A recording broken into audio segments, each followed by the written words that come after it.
Nipo tayari na naisubiria kwa hamu kweli. Nusu finali ya mnyama Simba Sports Club. Wao bwana wanakuambia hatuishi hapa.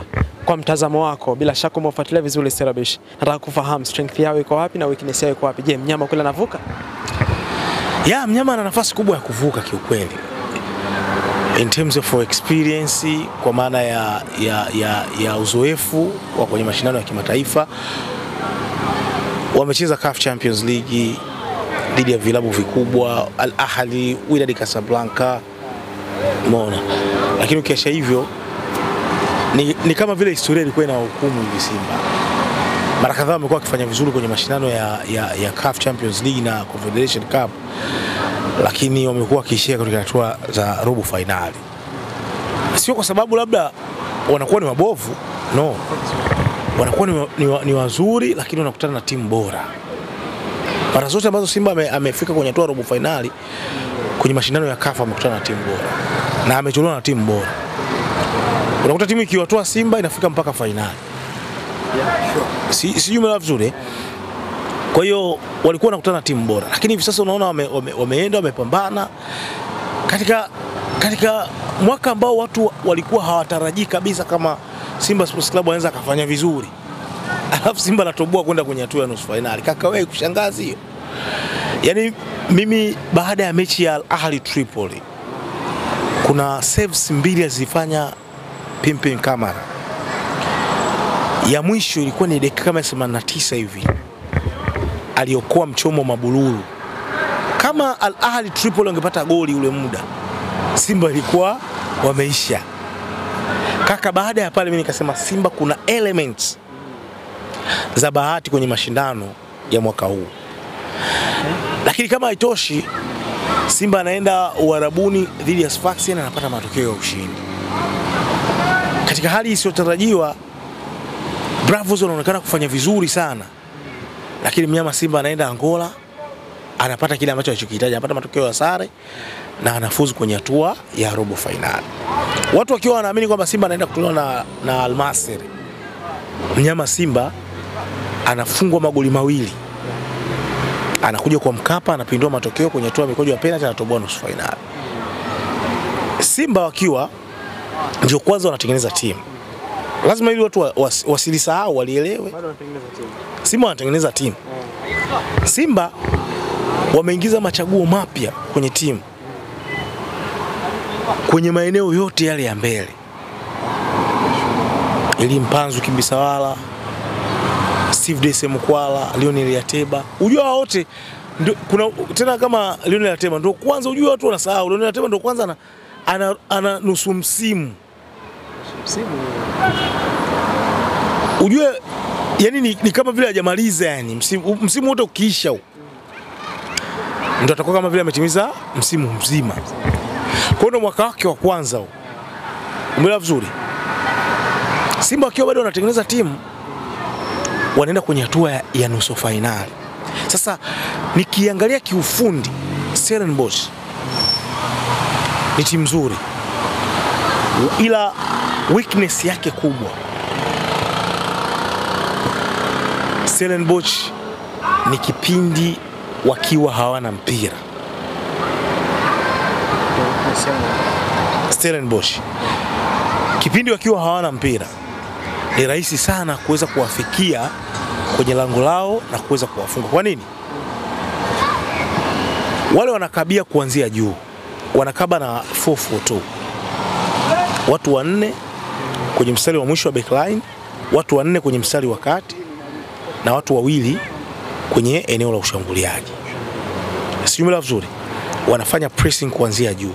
Kwa maana ya kwamba wakiwa wanafanya hiyo pressing, wanategemea kwamba wewe mpinzani utafanya makosa, wao waweze kuchukua mpira kwenye counter press, waweze kushambulia, waweze kukufunga. Wakiwa wanawategemea mawinga wao wawili. Mmoja anaitwa Titus Divin, kitu cha namna hiyo. Anaitwa Titus Divin, kitu cha namna hiyo. Jina lake la kwanza limenitoka kidogo, Kenya anaitwa Titus. Mweupe hivi. Style yake ya uchezaji itofautiana na Kibu Denis. Kaka ana speed, physicality yake ni nzuri, na ana uwezo mkubwa sana wa kufinish nafasi. Umeelewa vizuri? Sio mzuri sana wa kutisha, na amekuwa akikosa kweli magoli mengi, lakini ni mchezaji hatari kwenye kikosi hicho. Sasa wakiwa wanakuja kufanya pressing ili wafanye hiyo counter pressing, lazima lile eneo la backline lisogee juu kwenye mstari wa kati. Kwenye rest defense, aidha wabaki na wale mabeki wanne na viungo wasogee mbele kwa ajili ya kwenda kudumisha hiyo pressing. Then waache space nyuma ya mabeki. Sasa ile space unaoacha nyuma ya mabeki ile, kwangu mimi ile ni hatari sana, na ile Simba wakiitumia vizuri kaka, yanaweza kawa ni maafa, kwa sababu wana mtu kama Elie Mpanzu Kibisawala, wana mtu kama Kibu Denis, ambao wao wote footless yao ni nzuri, wana uwezo mkubwa sana wa kukimbia, lakini wana uwezo wa kukimbia kwenye nafasi. Technical ability sasa hivi ya Kibu Denis na Elie Mpanzu ni kubwa. Wamehamasika, wanataka kufanya vizuri zaidi ili kutengeneza historia mpya kwenye klabu ya soka ya Simba. Umeona hivyo vitu? Kibaya zaidi, mabeki wakati wa Stellenbosch hawana spidi. Spidi yao ni ya kawaida. Yaani ubora wao ni pale timu ikiwa inacheza zaidi nyuma, huwa wanatengeneza compactness ambayo kiuhalisia hao mabeki wakati wanafaidika. Kwa hapa namzungumzia Olivier Toure ambaye walimchukua kutoka ASEC Mimosa, sijui vizuri, pamoja na Thabo Moroisane. Hao ndio mabeki wakati wa Stellenbosch. Huyu Thabo Moroisane yeye ni mzuri zaidi kwa sababu huyu ni silaha ya siri ya Stellenbosch kwenye mipira ya kurusha. Hawa pia ni hatari kwenye mipira ya nini? Ya kurusha. Na wanamtumia nani? Moroisane. Kwenye kufanya nini? Kwenye kurusha mipira. Umenielewa vizuri? Lakini hao mabeki wakati wawili hawana spidi, kitu ambacho wakiwa wanakabia juu, wakiwa wanaacha nafasi nyuma ya mgongo. Kwa hiyo mkiwa na mawinga wazuri ambao wana uwezo kukimbia nyuma ya migongo, kuanzia kwa mafullback wao ambao na wenyewe pia ni wazuri kwenye kupandisha mashambulizi, kuna muda wanaacha space pembeni mwa uwanja, pia huo ni udhaifu mwingine. Umeelewa vizuri? Na mkiwa na mshambuliaji ambaye ana uwezo wa kuwashughulisha wale mabeki, ni ngumu kuweza kuwafikia mkipiga mipira ya nyuma ya mabeki na kuweza kufanya nini? Kuweza kuwafunga kirahisi. Lakini ukiacha hivyo, eneo lingine ambalo wana udhaifu ni aerial balls, mipira ya juu. Mimi nimeangalia mechi mbili zilizofungwa na Berkane. Anapigwa nje ndani. Anapigwa nje ndani, anapigwa chuma 5 huko, anapigwa chuma 3. Magoli mengi yalofungwa yalikuwa ni ya vichwa. Hata ukiangalia mechi ambayo walifungwa na Stade Malien,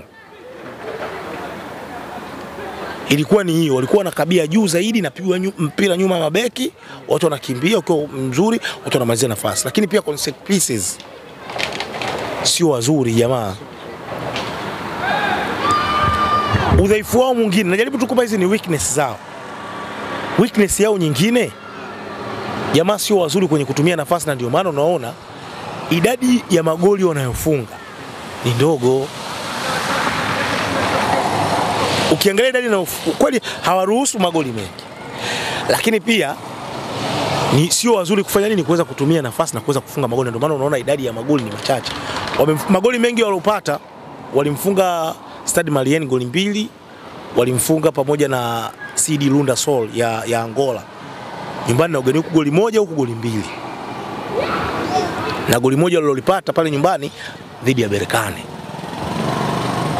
Lakini kama una timu ambayo technical ability yenu ni kubwa kama ilivyokuwa kwa Berkane, speedy kaka, hawa ni rahisi kuweza kuwafunga magoli mengi, kwa sababu hata wao pia hawana discipline ya mchezo.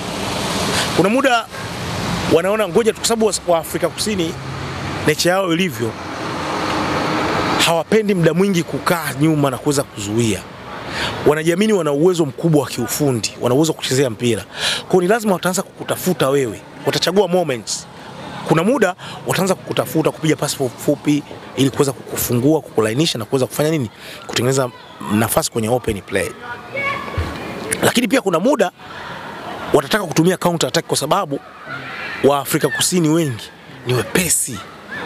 Wao angalia tu jinsi walivyo, wana spidi. Na ndio maana silaha yao kubwa wa Afrika Kusini na falsafa yao ni umiliki wa mpira, kwa maana ya kupossess zaidi mpira na kasi pamoja na skills, ufundi, yani ile kuchezea mpira. Hiyo ndio silaha yao kubwa. Sio wazuri sana kwenye physicality. Sio wazuri. Huo ndio ukweli. Kwa hayo ni maeneo ambayo mimi naamini Simba wakiyatumia ipasavyo wana uwezo wa kupata matokeo mazuri kirahisi kabisa, na mechi wakaimaliza pale Amani Complex. Lakini hawa jamaa ni bora. Ni bora wapi? Hawa jamaa ni bora kwenye umiliki wa mpira, ni bora kwenye counter attack, ni bora kwenye turnover. Umeona hayo maeneo matatu Simba wazingatie sana, kwa sababu wao kifalsafa na Simba wanaendana. Yaani ukiangalia aina ya uchezaji wao na Simba na wenyewe ndio wao hivyo hivyo, na wenyewe ni bora kwenye counter attack, wanafanya counter press, wanataka umiliki wa mpira uwe kwao zaidi. Obvious hawa jamaa watakuwa wameshawasoma Simba na walishajua kwa sababu jamaa tunafanana nao vitu vingi sana. Nini ambacho tunapaswa kukifanya? Tunapaswa kuwa na umiliki zaidi wa mpira au kuachia wao mpira, alafu sisi tutawawini kwenye counter attack. Na mratibu wa counter attack zote, na moja kati ya midfielder ambao nafikiri Simba wanapaswa kumwangalia kwa ukaribu zaidi ni Sihile Nduli. Midfielder mmoja hivi mjanja, ana uwezo wa kucheza kama deep line playmaker, kuja kuchukua mipira chini na kuisupply na kuichezesha timu, lakini ana uwezo pia kucheza kama defensive midfielder. Umeona sio combative, ni defensive midfielder. Umeelewa vizuri lakini ni mzuri sana kucheza kama attacking pia midfielder. Ndio aliofunga goli kwenye mechi ya Zamalek. Huyu jamaa kama ni kata, unaweza kumuita huyu ni katibu kata. Kaka, hii shughuli nafikiri wamwachie mkata umeme Yusuf Kagoma. Huyu jamaa si wa kumwacha hudumu lile eneo akiwa free zaidi. Huyu ndio mratibu wa kupiga hizo pasi kwenda kwa Titus. Kuna bwana mdogo mmoja anaitwa Ibrahim Jabbar, ni Mnigeria pia. Naona sasa hivi naye anapata nafasi sana na yeye. Ana uwezo pia wa kutokea pembeni. Kwenye eneo lao la ushambuliaji, De Jong yule mshambuliaji wao sio mzuri sana. Yaani ni mtu ambaye una uwezo kwa mtu kama alivyokuwa Shamu Karabwa pamoja na Abdulrazak Hamza, wana uwezo wa kumdhibiti. Mshambuliaji wao hatari anaitwa Kupido. Alicheza kwenye mechi ya Amazon. Bahati mbaya akapata majeraha. Na mara nyingi kocha wao Steve nani? Mbona kanitoka?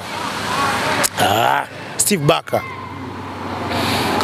ni kocha mzoefu, amefundisha vilabu vingi sana ikiwemo hiyo Stellenbosch mpaka inapanda daraja, yeye ndo kaja kainua pale. Na sera yao kubwa wao ni kutengeneza vipaji. Ndio maana unazungumzia mtu kama Ikram Reyners ambaye anacheza kikosi cha Mamelodi Sundowns, ametoka pale. Sijumla vizuri. Jaden Adams ambaye pia alikuwepo, ndo alikuwa moja kati ya silaha zao muhimu kwenye mashindano ya Confederation Cup. Dirisha dogo amesajiliwa na Mamelodi Sundowns. Wanajua kupika. Sasa Steve Barker yeye anajua kabisa kwamba ubora wake mkubwa ataupata kwenye mfumo wa 4-4-2 akienda kucheza ugeni akiwa anatumia washambuliaji wawili. Asa anamkosa Kupido, anabaki na De Jong. Ina maana atatumia 4-2-3-1 au labda abadilishe, achange, atufanyie surprise.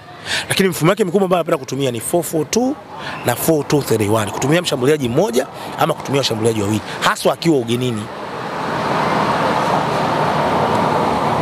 Lakini hawa jamaa, narudia tena, ubora wao mkubwa uko kwenye counter attack. Hawa jamaa ubora wao mkubwa uko kwenye turnover, na wana ubora mkubwa sana kwenye kumiliki mpira. Kwa hiyo bato yao na Simba itakuwa kwenye eneo la midfield. Atakayewini eneo la midfield kati ya wakina Sihile Nduli, Fabrice Luamba Ngoma, ubela vizuri, Palase yule mchezaji wao, pamoja na Yusuf Kagoma. Kama wataanza kwenye huu mchezo, my brother anaenda kuushinda huu mchezo wa Jumapili.